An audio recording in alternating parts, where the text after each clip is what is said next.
जय श्री राम। जटायु से भेंट और उसका अंतिम संस्कार करने के उपरांत राम जी आगे बढ़े। वन के मार्ग में कबंध नामक असुर ने राम और लक्ष्मण को अपने हाथों से जकड़ दिया।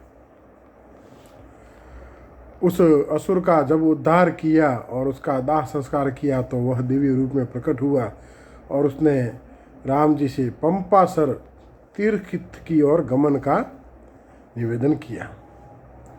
उसके निर्देश के अनुसार राम पंपासर की ओर गमन कर गए।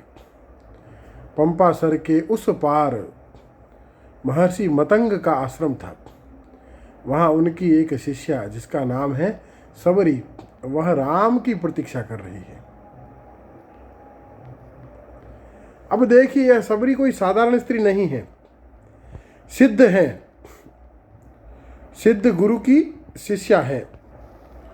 सबरी के गुरु महर्षि मतंग और अन्य महर्षि जिन्होंने योग के बल से उत्तम लोकों की प्राप्ति कर ली और जिन्होंने योग को साध लिया, तदा दृष्टु स्वरूपे अवस्थानम, जब दृष्टा अपने स्वरूप में स्थित हो जाता है, उस अवस्था का नाम योग है। यही कहा है महर्षि पतंजलि ने। ऐसे योगी महात्मा जो अपने स्वरूप में स्थित हो जाते हैं, उनके लिए लौकिक रस न्यून हो जाता है, समाप्त हो जाता है, तो वह अपने निज धाम को चले गए। पर उनकी एक शिष्या है, सबरी माता है, स्त्री हृदय, मातृ हृदय है। योग बल से महर्षि मतंग के द्वारा सबरी को यह ज्ञात हो गया कि स्वयं श्री हरि मनुष्य का रूप धारण कर अवतार लेकर श्री राम के रूप में धरती पर अवतरित हो चुके हैं और यहाँ आने वाले हैं। अब सबरी उस परम तत्व परमात्मा का साकार सगुण रूप देखने के लिए लालायित हो उठी और सबरी राम की प्रतीक्षा कर रही है। राम की प्रतीक्षा कर रही है सबरी। मेरी झोपड़ी के भाग अब जग जाएंगे, राम आएंगे, राम आएंगे। यह विश्वास कितना बड़ा विश्वास है, राम आएंगे। और जो यह विश्वास लेकर बैठता है ना, उसके लिए राम अवश्य आते हैं, उसके लिए राम अवश्य आते हैं। एक बार कुछ संतों ने मिलकर विचार किया कि इस क्षेत्र में वर्षा नहीं होती, सुकाल नहीं हो रहा, तो क्यों न इंद्रदेव को प्रसन्न करने के लिए यज्ञ किया जाए। यज्ञ स्थल निवासियों की बस्ती से कुछ दूर था, तो सभी पूर्णाहुति वाले दिन यज्ञ स्थल पर पहुंचने लगे। एक छोटा सा बालक था, उसने कहा कि छाता नहीं लिया साथ में, छाता लेकर चलो।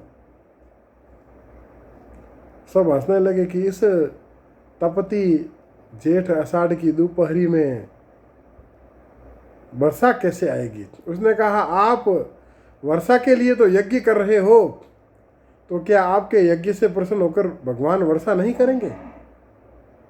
वह बालक निष्प्रह, निश्चल, सरल हृदय है, उसे विश्वास है कि बरसात आएगी, और उस बालक के लिए उस दिन बरसात आ गई। राम को जपते सब हैं, प्रतीक्षा सब करते हैं, पर ज्ञानियों की भांति करते हैं।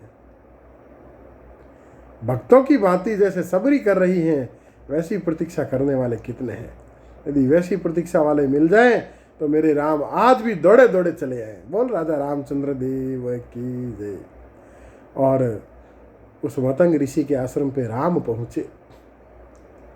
माता सबरी को दर्शन देकर और माता सबरी का दर्शन पाकर कृतकृत्य हुए, सबरी को कृतार्थ किया। सबरी ने कहा कि हे राम, मेरे भीतर तो आप बसते हो, योगियों के चित्त में कौन रमता है? रमनते योगस्मिनः मनि सह रामः, योगियों के चित्त में रमण करने वाले आनंद के भाव का नाम राम है। हे राम, मेरे भीतर तो तुम सदा रहते हो, पर आज इस बाह्य जगत में भी दृश्यमान हो रहे हो, इसलिए मेरे सामने खड़े रहो।